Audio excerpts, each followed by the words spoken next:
জ্যোতি অন্ধকার হেবইতি প্রাত জ্যোতি জীবনে জলা প্রাত জ্যোতি। প্রিয় দর্শক বন্ধু নমস্কার। ପ୍ରାତଜ୍ୟୋତି କାର୍ଯ୍ୟକ୍ରମର ଆଉ ଏକ ନୂତନ ଅଧ୍ୟାୟକୁ ଆପଣମାନଙ୍କୁ ସ୍ୱାଗତ ଜଣାଉଛୁ। ଖ୍ରୀଷ୍ଟ ସମ୍ମିଳିତ ମଣ୍ଡଳୀ ଭୁବନେଶ୍ୱର ଦ୍ୱାରା ଆୟୋଜିତ ଏହି ବିଶେଷ କାର୍ଯ୍ୟକ୍ରମରେ ଆପଣମାନଙ୍କୁ ବିଶେଷ ସ୍ୱାଗତ।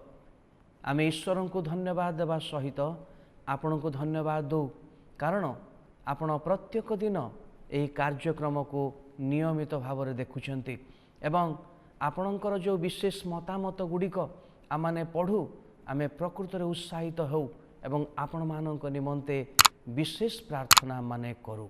ଯଦି ଆପଣଙ୍କର କୌଣସି ପ୍ରାର୍ଥନାର ଅନୁରୋଧ ଅଛି ତାହେଲେ ଆମମାନଙ୍କୁ ଆପଣମାନେ ଜଣାଇ ପାରିବେ। ସେହି ପ୍ରାର୍ଥନାର ଅନୁରୋଧ ବ୍ୟକ୍ତିଗତ ହୋଇପାରେ, ପାରିବାରିକ ହୋଇପାରେ କିମ୍ବା ଆପଣଙ୍କର କୌଣସି କାରଣଗତ ପ୍ରାର୍ଥନାର ବିଷୟ ଆପଣ ଆମମାନଙ୍କୁ ଜଣାନ୍ତୁ। ଆମମାନେ ଆପଣମାନଙ୍କ ପାଇଁ ପ୍ରାର୍ଥନା କରିବୁ। ଈଶ୍ୱର ଆମମାନଙ୍କୁ ଅନୁଗ୍ରହ କରି ଏହି ନୂତନ ସକାଳ ଦେଖିବା ପାଇଁ ସୁଯୋଗ ଦେଇଛନ୍ତି।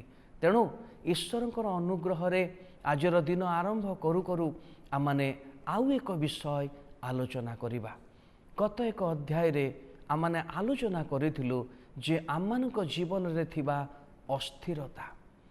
ଅସ୍ଥିରତା କେଉଁ କାରଣରୁ ଆସେ ତାହା ମଧ୍ୟ ଆମମାନେ ଆଲୋଚନା କରିଥିଲୁ। କିନ୍ତୁ ଆଜିର ଆଲୋଚନା ସ୍ଥିରତା। ମୋର ପ୍ରିୟ ଦର୍ଶକ ବନ୍ଧୁମାନେ, ଆଜିର ଆଲୋଚନାରେ ଯେଉଁ ସ୍ଥିରତା ବିଷୟରେ ଆମେ ଆଲୋଚନା କରିବା, ସ୍ଥିରତା ଏହା ଅସ୍ଥିରତାର ସମ୍ପୂର୍ଣ୍ଣ ବିପରୀତ ଏକ ବିଷୟ। ଆମମାନଙ୍କ ଜୀବନରେ ଅସ୍ଥିରତା ଏହି କାରଣରୁ ଆସେ ଯେ ପ୍ରଥମ କାରଣ ହେଉଛି ସନ୍ଦେହ, ଦ୍ୱିତୀୟ କାରଣ ହେଉଛି ଭୟ। ଏହି ସନ୍ଦେହ ଏବଂ ଭୟ କୌଣସି ଗୋଟିଏ କାରଣ ପାଇଁ ଯେତେବେଳେ ଆମମାନଙ୍କ ଜୀବନରେ ଉପୁଜେ ସେତିକି ବେଳେ ଆମମାନଙ୍କ ଜୀବନରେ ଅସ୍ଥିରତା ଆସେ। କିନ୍ତୁ ଯେତେବେଳେ ଆମମାନଙ୍କ ଜୀବନରେ ଏହି ସନ୍ଦେହ ଏବଂ ଭୟ ଏହା ଦୂର ହୋଇଯିବ ସେତିକି ବେଳେ ଆମମାନଙ୍କ ଜୀବନରେ ସ୍ଥିରତା ଆସିବ। ସ୍ଥିରତା ଆସିବା ଦ୍ୱାରା ଆମମାନେ ସଠିକ୍ ନିଷ୍ପତ୍ତି ନେଇପାରିବା, କାର୍ଯ୍ୟକୁ ସଠିକ୍ ଭାବରେ କରିପାରିବା। କାରଣ ଈଶ୍ୱରଙ୍କର ବାକ୍ୟ ଏ ପ୍ରକାର କଥା କହେ ଯେ କାର୍ଯ୍ୟ ଆରମ୍ଭ କରିବା ଅପେକ୍ଷା ଶେଷ କରିବା ଭଲ। ଗୋଟିଏ କାର୍ଯ୍ୟ, ଏ କାର୍ଯ୍ୟ ଯେକୌଣସି ପ୍ରକାରର କାର୍ଯ୍ୟ ହେଇପାରେ, କିନ୍ତୁ କାର୍ଯ୍ୟ ମଝିରେ ବନ୍ଦ ହେଇଯିବାର ଅର୍ଥ ଆମମାନଙ୍କ ଜୀବନରେ ଅସ୍ଥିରତା ଅଛି। ଏଥିପାଇଁ କୌଣସି ନା କୌଣସି ଗୋଟିଏ ତ୍ରୁଟି ଆମମାନଙ୍କୁ ଏହି ସମସ୍ତ ବିଷୟକୁ ପ୍ରତିରୋଧ କରିଦେଉଛି ଆଗକୁ ବଢ଼ିବା ପାଇଁ।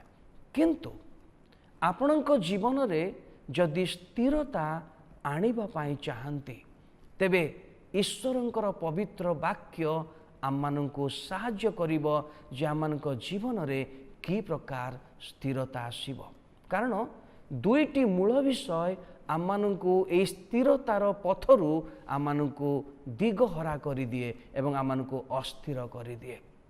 ଗତ ଅଧ୍ୟାୟରେ ମଧ୍ୟ ଆମେ ଆଲୋଚନା କରିଥିଲୁ ଯେ କି ପ୍ରକାର ଜଣେ ସନ୍ଦେହ କରୁଥିବା ବ୍ୟକ୍ତି, ସେ ବାୟୁରେ ଚାଳିତ ତୁଷତୁଲ୍ୟ, ବାୟୁରେ ଏପଟ ସେପଟ ବୁଲୁଥିବା ଗୋଟିଏ ବିଷୟ ଭଳି ଜଣେ ଅସ୍ଥିର ବ୍ୟକ୍ତି। କିନ୍ତୁ ସ୍ଥିର ବ୍ୟକ୍ତି ସେ ପ୍ରକାର ଲୋକ ଯିଏକି ବିଭିନ୍ନ ପ୍ରକାର ପ୍ରତିରୋଧ ଆସିଲେ ମଧ୍ୟ, ବିଭିନ୍ନ ପ୍ରକାର ଚାପ ଆସିଲେ ମଧ୍ୟ ସେ ନିଜର ନିଷ୍ପତ୍ତିରେ ସ୍ଥିର ହେଇ ରହିବ। ସେଥିପାଇଁ ଈଶ୍ୱରଙ୍କର ବାକ୍ୟ ଆମମାନଙ୍କୁ ଏହି କଥା କହେ, ତାହା 2 ତିମୋଥୀ 1:7 ଗୋଟିଏ କଥା ଲେଖା ଅଛି, ତାହା ମୁଁ ଆପଣଙ୍କ ପାଇଁ ପଢ଼ିବି।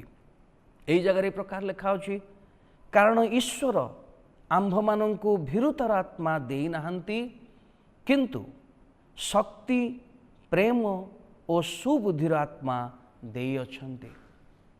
ଈଶ୍ୱରଙ୍କଠାରେ ଯେଉଁମାନେ ନିର୍ଭର କରନ୍ତି, ଈଶ୍ୱର ସେମାନଙ୍କୁ ଭୀରୁତାର ଆତ୍ମା ଦେଇନାହାନ୍ତି, କିନ୍ତୁ ଶକ୍ତି, ପ୍ରେମ ଓ ସୁବୁଦ୍ଧିର ଆତ୍ମା ଦେଇଅଛନ୍ତି।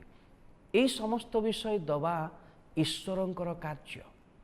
ଆପଣଙ୍କ ଜୀବନରେ ସ୍ଥିରତା ଆଣିବା ପାଇଁ ଈଶ୍ୱରଙ୍କ ନିକଟରେ ସମର୍ପିତ ହେବା ଦ୍ୱାରା ଈଶ୍ୱର ଏହି ସମସ୍ତ ବିଷୟ ଦିଅନ୍ତି। ପ୍ରଭୁ ଯୀଶୁ ଖ୍ରୀଷ୍ଟ ଗୋଟିଏ ସୁନ୍ଦର ଉଦାହରଣ ଦେଇଛନ୍ତି। ଜଣେ ଲୋକ ସେ ଗୃହ ନିର୍ମାଣ କରୁଛି ଏବଂ ସେଇ ଗୃହ ସେ ବାଲୁକା ଉପରେ ନିର୍ମାଣ କରୁଛି। ଝଡ଼ ଆସୁଛି, ବତାସ ଆସୁଛି ଏବଂ ସେଇ ଘରକୁ ଧକ୍କା ମାରୁଛି। ଯେତେବେଳେ ଧକ୍କା ମାରୁଛି, ଯେହେତୁ ଘରଟି ବାଲି ଉପରେ ଅଛି, ସେ ଘର ଟଳି ପଡ଼ୁଛି। ଆଉ ଜଣେ ଗୃହ ନିର୍ମାଣକାରୀଙ୍କ ବିଷୟରେ ପ୍ରଭୁ ଯୀଶୁ ଖ୍ରୀଷ୍ଟ ଉଦାହରଣ ସ୍ୱରୂପେ କୁହନ୍ତି, ଆଉ ଜଣେ ପଥର ଉପରେ ଘର ନିର୍ମାଣ କରିଛନ୍ତି।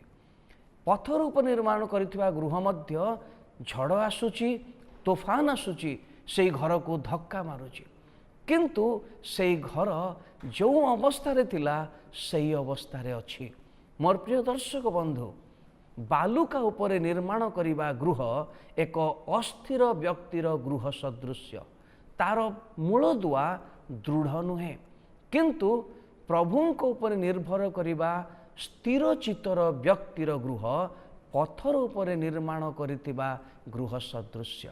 ମୋର ପ୍ରିୟ ଦର୍ଶକ ବନ୍ଧୁ, ପଥର ଉପରେ ନିର୍ମାଣକାରୀ ଗୃହ ଈଶ୍ୱରଙ୍କ ଉପରେ ବିଶ୍ୱାସ କରୁଥିବା ଜଣେ ବ୍ୟକ୍ତି ସଦୃଶ୍ୟ।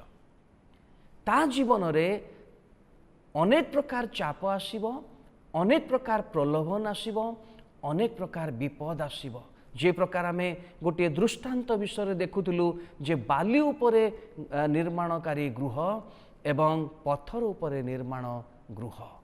ବାଲି ଉପରେ ନିର୍ମାଣ ହେଇଥିବା ଗୃହ ଝଡ଼ ତୋଫାନ ଯେତେବେଳେ ଆସିଲା, ବିପଦ ଆସିଲା, ଟଳି ପଡ଼ିଲା, କିନ୍ତୁ ପଥର ଉପରେ ଥିବା ଗୃହ କେବେ ଟଳି ପଡ଼ିଲାନି।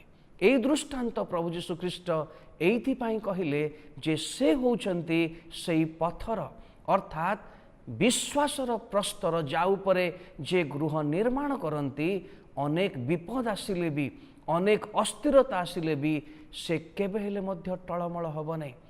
ତାଙ୍କର ଆତ୍ମା ଆମମାନଙ୍କୁ ଏହା ସବୁ ପ୍ରଦାନ କରନ୍ତି, ଆମେ ସ୍ଥିର ହେଇ ରହିପାରିବା। ଆପଣଙ୍କର ଗୃହ ବା ଆପଣଙ୍କର ଜୀବନର ଗୃହ ଆଜି କାହା ଉପରେ ନିର୍ମାଣ ହେଇଛି? ବାଲୁକା ଉପରେ ନା ପଥର ଉପରେ? ସ୍ଥିରତା ଆପଣଙ୍କ ଜୀବନରେ ସେତିକି ବେଳେ ଆସିବ ଯେତିକି ବେଳେ ଆପଣଙ୍କର ଗୃହ ଯୀଶୁଖ୍ରୀଷ୍ଟଙ୍କ ରୂପ ପଥର ଉପରେ ସ୍ଥାପନ ହେଇପାରିବ। ଆପଣ କେତେ ପ୍ରଲୋଭନ ଆସିଲେ ବି, କେତେ ଚାପ ଆସିଲେ ବି ସେଇ ଚାପ ଆପଣଙ୍କୁ ଟଳେଇ ପାରିବନି, ଆପଣ ସ୍ଥିର ରହିବେ। ଈଶ୍ୱରଙ୍କର ବାକ୍ୟକୁ ସ୍ମରଣ କରନ୍ତୁ, ଈଶ୍ୱରଙ୍କ ଉପରେ ଆପଣଙ୍କର ଜୀବନର ରୂପ ଗୃହକୁ ନିର୍ମାଣ କରନ୍ତୁ। ଆପଣଙ୍କ ଜୀବନରେ ସ୍ଥିରତା ଆସିବ, ଅସ୍ଥିରତା ଆପଣଙ୍କୁ ଭଗ୍ନ କରିପାରିବନି। ଈଶ୍ୱର ଆପଣଙ୍କୁ ଆଶୀର୍ବାଦ କରନ୍ତୁ। ପଦେ ପ୍ରାର୍ଥନା କରିବା। ମଙ୍ଗଳମୟ ସ୍ୱର୍ଗସ୍ଥ ପିତା, ଆଜି ଅନେକ ଦର୍ଶକ ବନ୍ଧୁମାନେ ଅସ୍ଥିରତାରେ ଜୀବନ କାଟୁଛନ୍ତି। ସେମାନଙ୍କ ଜୀବନରେ ପ୍ରଭୁ ତୁମେ ସ୍ଥିରତା ଦିଅ। ତୁମେ ପ୍ରସ୍ତର ସ୍ୱରୂପ ସେମାନଙ୍କର ଗୃହ ତୁମରି ଉପରେ ନିର୍ମାଣ ହେବା ପାଇଁ ସେମାନେ ଯେ ପ୍ରକାର ଶିଖିବେ, ଏହି ମନୋଭାବ ପ୍ରତ୍ୟେକଙ୍କୁ ଦିଅ। ଗୌରବ ତୁମେ ପାଅ। ଯୀଶୁଙ୍କ ନାମରେ ଏହି ପ୍ରାର୍ଥନା ମାଗୁଛୁ, ଆମେନ୍। ଧନ୍ୟବାଦ।